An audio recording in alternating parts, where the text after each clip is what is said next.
Hey, how you doing? Welcome to Neversink Farm. And not only do we farm, but we also garden. We're in the country because we wanted to be surrounded by nature. And the topic I wanted to talk about is something I don't normally talk about, which is because I used to talk about how to farm, how to garden, but about being in the garden, whether it's in a vegetable garden or at the farm or in our flower gardens. It's good for you. It is. It's relaxing.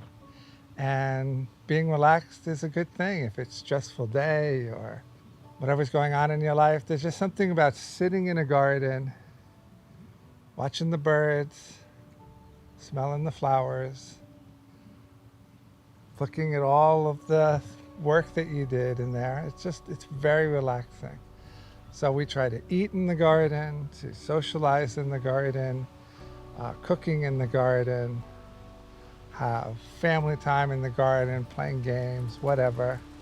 And just spend a lot of time outdoors. It just feels good. That's all I wanted to say. Take a look around at some of the flowers.